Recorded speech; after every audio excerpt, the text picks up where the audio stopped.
بسم اللہ الرحمن الرحیم۔ پیارے ساتھیوں، السلام علیکم۔ دوستو، ایک ایسا دیوہیکل اور دراز قد انسان جو طوفان نوح سے بھی بچ نکلا۔ طوفان نوح ایک ایسا خطرناک طوفان تھا جس میں سوائے ان چند لوگوں کے جو کشتی پر سوار تھے، ان کے علاوہ اس زمین پر رہنے والا کوئی بھی انسان اور حیوان نہ بچ سکا۔ طوفان نوح نے اس دنیا کی ہر چیز کو فنا کر دیا۔ اس کے بعد دوبارہ اس دنیا پر ایک نئی زندگی کی بنیاد رکھی گئی۔ طوفان نوح میں بچنے والا یہ دیوہیکل انسان کون تھا، اور اس نے کون سا ایسا عمل کیا تھا جس کی وجہ سے یہ اس دردناک عذاب سے بچ گیا؟ اس کا قد کتنا تھا، اور پھر کس طرح حضرت موسیٰ علیہ السلام کے ساتھ اس کی جنگ ہوئی، اور اس دراز قد انسان کو کس طرح حضرت موسیٰ علیہ السلام نے قتل کیا؟ پیارے دوستو، تاریخ کے اس کردار کے پیچھے چھپی حقیقت کیا ہے، اور کیا کوئی انسان سچ میں اللہ تعالیٰ کے عذاب سے بچ سکتا ہے؟ یہ سب کچھ جاننے کے لیے ہماری ویڈیو کو اینڈ تک ضرور دیکھیے گا۔ اللہ تعالیٰ نے اس سرزمین پر 1 لاکھ سے زائد پیغمبروں کو بھیجا، جن کا سامنا فرعون اور نمرود جیسے سرکش لوگوں سے ہوا۔ اللہ تعالیٰ نے اپنے سچے پیغمبروں کو ان شیطان صفت لوگوں پر فتح نصیب فرمائی، اور یہ ثابت کر دیا کہ اللہ رب العزت ہمیشہ سچے لوگوں کا حامی و مددگار رہتا ہے۔ اس ویڈیو میں ہم ایک ایسے عجیب الخلقت شخص کا تذکرہ کریں گے جو نہ تو کوئی بادشاہ تھا اور نہ کوئی مختلف مخلوق تھا۔ اس کے باوجود اس جیسا انسان اس دنیا نے دوبارہ نہیں دیکھا، کیونکہ وہ شخص اپنی جسمانی قد و قامت اور طاقت میں پوری سرزمین میں منفرد تھا۔ تاریخ میں یہ شخص اوج بن عنق کے نام سے جانا جاتا ہے۔ یہ شخص اتنا لمبا اور دیو قامت تھا کہ وہ سمندر میں چلتا تو ڈوب نہ سکتا تھا۔ اونچے اونچے درخت اور پہاڑ اس کے سامنے چھوٹے معلوم ہوتے۔ اس کا قد اور لمبائی اتنی زیادہ تھی کہ دوسرے لوگ اس کے سامنے کیڑے مکوڑے کی مانند دکھتے۔ دراصل اوج بن عنق حضرت آدم علیہ السلام کا نواسا تھا، جو حضرت آدم علیہ السلام کی بیٹی صفورہ کے بطن سے پیدا ہوا تھا۔ اوج بن عنق اپنے بچپن سے ہی اپنے ہم عمر بچوں سے دراز قد اور مضبوط نظر آتا تھا، اور جب جوان ہوا تو اس کی لمبائی غیر معمولی بڑھتی چلی گئی۔ روایات کے مطابق اس کا قد 80 ہاتھ تھا۔ اوج بن عنق نہایت ہی سرکش، کافر اور جابر شخص تھا۔ بعض روایات میں آتا ہے کہ اوج بن عنق کا تعلق قوم عاد سے تھا۔ وہ قوم عاد پر عذاب کے بعد باقی بچنے والوں میں سے ایک تھا۔ کیونکہ قوم عاد جسمانی طور پر لمبے اور دیوہیکل لوگ تھے، اس لیے اوج بن عنق نے بھی ویسی ہی جسمانی بناوٹ پائی تھی۔ حضرت ابن عمر فرمایا کرتے تھے کہ اوج بن عنق اس قدر دراز قد تھا کہ سمندر کے نیچے ہاتھ ڈال کر مچھلی پکڑ لیتا اور پھر اسے سورج کے قریب کر کے بھون کر کھاتا۔ جب پیاس لگتی تو بادلوں کو اپنی لاٹھی سے ہانکتا اور بادلوں سے ہی پانی پی لیتا۔ کہتے ہیں کہ حضرت نوح علیہ السلام کے زمانے میں اوج بن عنق موجود تھا۔ جب حضرت نوح علیہ السلام طوفان سے قبل کشتی تیار کر رہے تھے تو آپ کو کشتی بنانے کے لیے ساگوان کی لکڑی کی ضرورت پڑی، مگر اس لکڑی کو اٹھا کر لانا ممکن نہ تھا، لہٰذا اوج بن عنق نے آپ کی مدد کی اور وہ ان لکڑیوں کو ملک شام سے اٹھا کر لایا۔ لہٰذا اللہ تعالیٰ نے اس کے اس عمل سے خوش ہو کر اسے غرق ہونے سے نجات دے دی۔ جبکہ بعض لوگوں نے لکھا ہے کہ اوج بن عنق حضرت نوح علیہ السلام پر ایمان نہ لایا تھا اور آپ کی کشتی میں سوار ہونے سے انکار کر دیا۔ اس کے باوجود وہ اس سیلاب سے بچ نکلا، کیونکہ طوفان نوح کے وقت پانی صرف اس کی کمر تک آیا تھا۔ مگر بعض علماء نے اس بات کی سخت تردید کی ہے، کیونکہ قرآن مجید کے آیات کے مطابق طوفان نوح کے بعد حضرت نوح علیہ السلام کی کشتی میں سوار ہونے والے اہل ایمان کے سوا کوئی شخص بھی زمین پر باقی نہ بچا تھا۔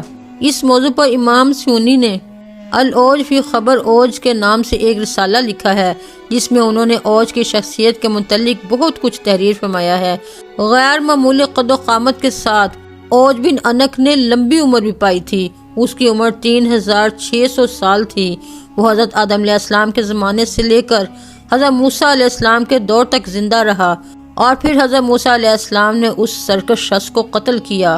واقعہ کچھ یوں ہے کہ جب بنی اسرائیل کو فرعونیوں سے نجات ملی اور فرعون دریائے نیل میں غرق ہو گیا، تو اللہ ذوالجلال نے حضرت موسیٰ علیہ السلام سے یہ وعدہ کیا کہ شام کی مقدس سرزمین بنی اسرائیل کو دے دی جائے گی۔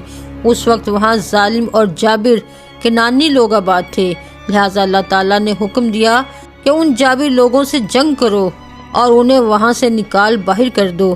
اللہ رب العزت نے حضرت موسیٰ علیہ السلام کے ساتھ فتح کا وعدہ کیا تھا۔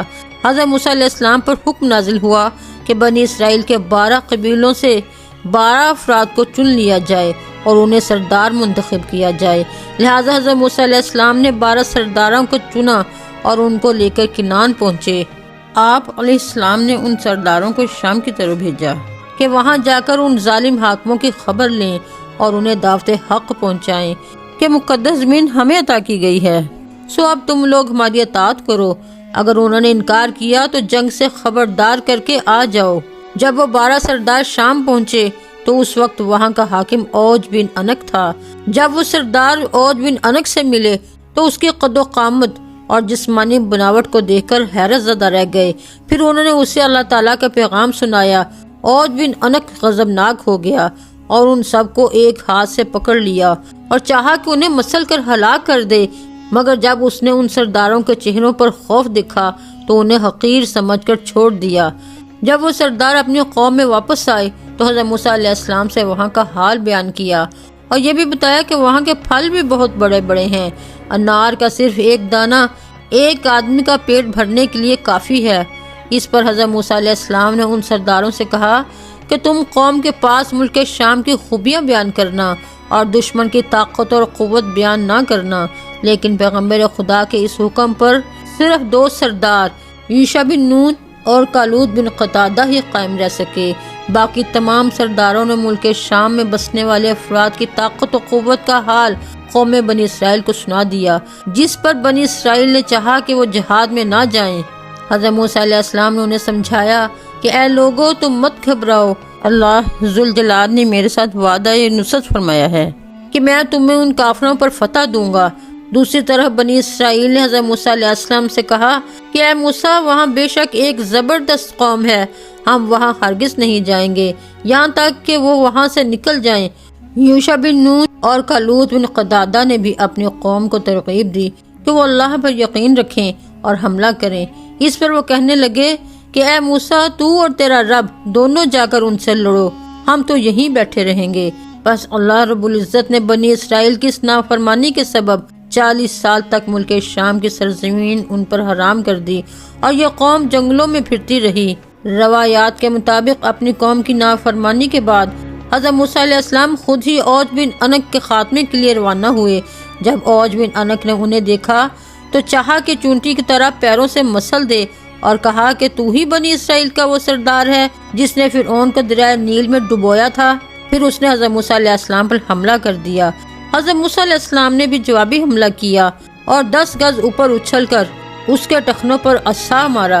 یہ ضرب اتنی کاری تھی کہ اوج بن انک نامی پہاڑ جیسا شخص وہیں گر کر مر گیا۔ کہتے ہیں کہ اس کی لاش 40 سال تک وہیں پڑی رہی۔